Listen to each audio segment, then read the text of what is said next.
Okay, so it's time to look at some of the decline variation, and amongst them the first one, which is very popular, d4, whereupon I always get delighted as my bishop can go to the c4 square.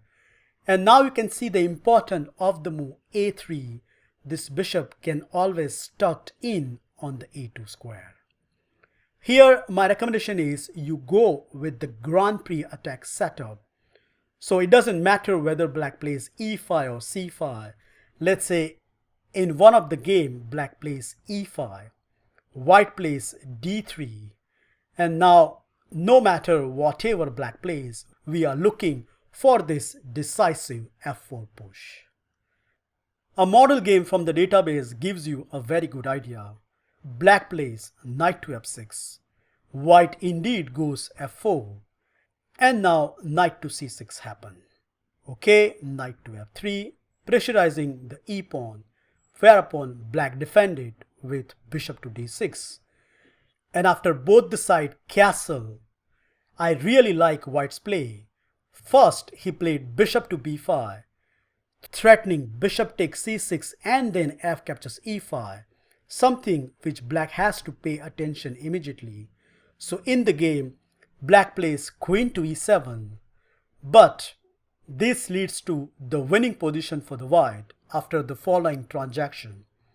Bishop captures c6, pawn captures c6, f takes e5, bishop takes e5, knight takes e5, queen takes e5, and now this lovely move, bishop to f4. So there is an attack on c7, and if queen to e7, then bishop to g5 is a very strong reply.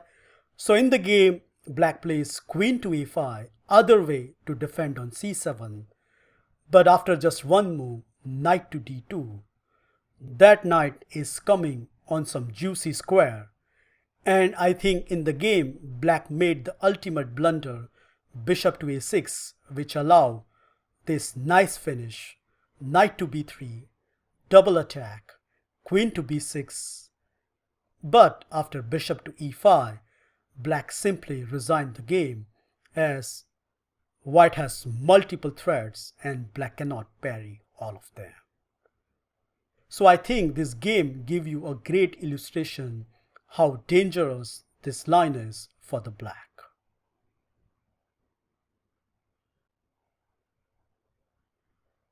The second move I want to consider is knight to f6, which is kind of playing into the white hand, because after e5, knight to d7 and d4, yes, indeed we have the kind of French defense structure, and whoever plays the advanced variation knows the importance of a3 pawn, because after a sample line, let's say c5, c3 and e6, we can play this thematic break on the queen side with b4, and all thanks to this little move a3, as after pawn takes and pawn takes, not only white has a space in the center, but his pieces can come out very freely and attack black on the king side.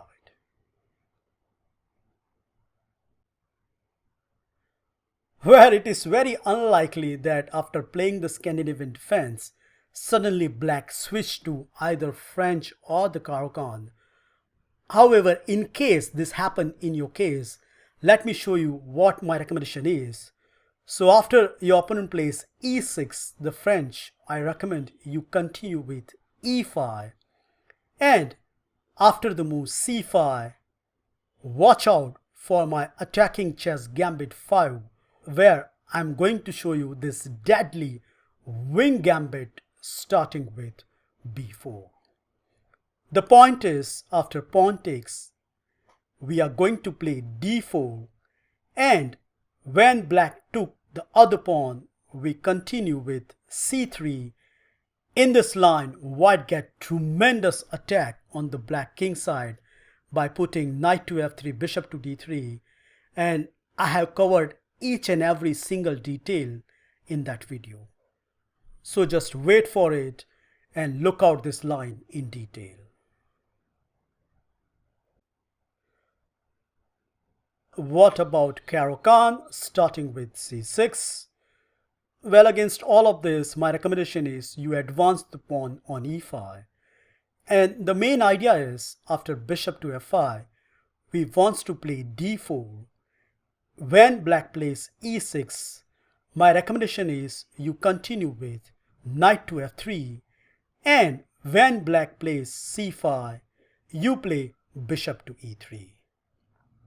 Now white get a good advantage if black continue with his most favorable choice, namely c captures d4, because after this, white plays knight takes d4, attacking the bishop, bishop to g6, and now remember this thematic break, c4, which already gives white a clear advantage. One of the high-profile game in the database continue with knight to e7, white pressurized the d-pawn with knight to c3, and when black plays knight to c6, we have this tactical sequence happen on the board. Pawn takes d5, knight takes d5, white take on c6, whereupon black responded with knight takes e3. But the end result is, after queen takes, rook takes, knight takes d8, black also get the rook in the corner with knight to c2.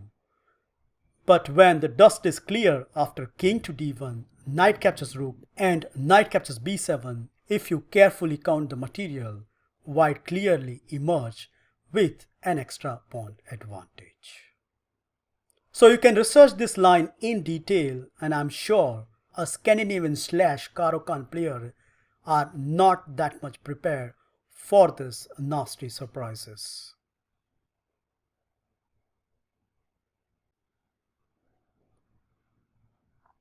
Okay, let's move on. After d captures c4, knight to c3 and knight to f6, when we play queen to e2, apart from bishop to f5, black has other choices, and amongst them the first choice is queen to d4. Now against this, I recommend to play in a pure Gambit style, starting with f3, and after pawn takes and knight takes, yes indeed, white has sacrificed a pawn, but in return he get the leading development, and just like black d Gambit, we have an open e and f file, which is always good for the kingside attack. Here by far the most popular choice is queen to d8. However, if your opponent plays queen to b6, then my recommendation is you play b4, and I have attached a sample line in the PGN.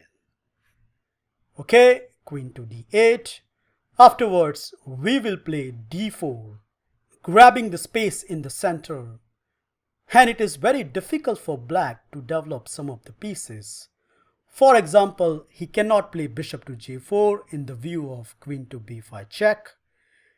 e6 will make this bishop quite passive. So one of the most natural response here for the black is to play knight to c6, pressurizing the d-pawn. But here comes another deadly trick, starting with bishop to g5. So you might say, hang on, you blunder a pawn, right? And indeed, if black doesn't take it, then after white castles, white obtain a great advantage. So let's check out what is happening after knight captures d4. Whereupon I really like this cunning sequence. Knight takes d4, queen takes d4, and now you play this obvious move, rook to d1. Well, white queen has some natural squares, but they all leads to miserable position. For example, queen to b6 looks very natural, attacking on the b2 pawn. But the problem is capture on f6, whereupon black is forced to capture with the g pawn. Why? What happened if queen takes? Well, the simple answer is you play knight to b5, attacking on c7, and unfortunately for black, he cannot save it. If queen to b6, then we have this nice move, queen to c4, renewing the threat, and c6 looks like saves everything, but see yourself, white has this nice queen sacrifice, queen to c5. Black can't take it in the view of knight to c7 checkmate, and not much he can do about it. For example, this queen check is completely harmless, as after b4, black is indeed losing the game. So that means after bishop captures g5 here, black response is forced. He has to take with the g pawn. But even after this, we will continue with queen to b5 check. You can't take it or block it because of knight to b5. So the forced response is c6. But we will take this queen, and after pawn takes, here comes the another deadly surprise. Are you ready, guys? Yup, knight to b5. Once again, that juicy fork is unavoidable.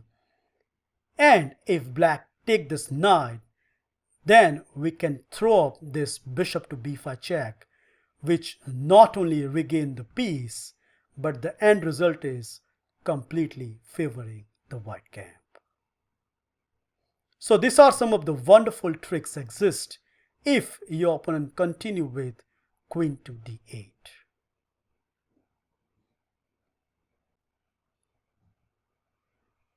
Last but not least, probably the most critical response here is knight to c6, allowing white to regain his pawn. But black's big idea is he wants to play knight to d4, attacking the white queen. Now against this, my recommendation is you continue with knight captures f6 first, destroying the black pawn structure, and then play the move queen to d1. Yes, indeed, we have no development, but we have done our work, that is, compromising black pawn structure. Here, if your opponent plays bishop to g4, then bishop to e2 is a strong reply.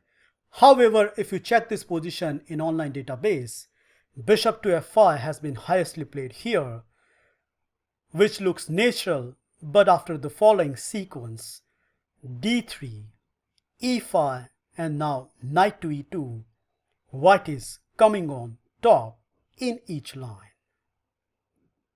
For example, I can show you one of my game against the low rated opponent, where he continued with bishop to c5. I chop on d4, and after bishop takes, white can play the move c3. The big point is, after bishop to b6, white has this nasty surprise, queen to f3, a double attack, b7 as well as on f5 bishop. So my opponent chose the move queen to c8, defending both the threat. But after bishop to e3, black to his horror find out that he cannot castle in the view of bishop to h6. So he thought, okay, I will take this bishop first, and after I recapture with the pawn, suddenly white is in a completely driver's seat, as we have a simple threat, namely e4, and then gobble up the f6 pawn. You can try by yourself, but it is very hard to defend this position, as my opponent continue with queen to e6. But then I safely take on b7, and after white castle, I do not want to take on c7 and give black some tempo, so I simply retrieve back the queen, and the end result is we have an extra pawn and the simple plan, namely e4, bishop to e2 and castle, with altogether some horrible pawn structure for the black, gives white a completely winning edge.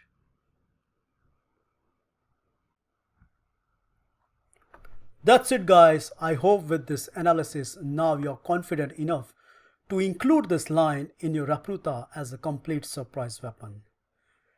Thank you for watching this video. Feel free to like, subscribe and comment, and I will meet you in my next episode very soon.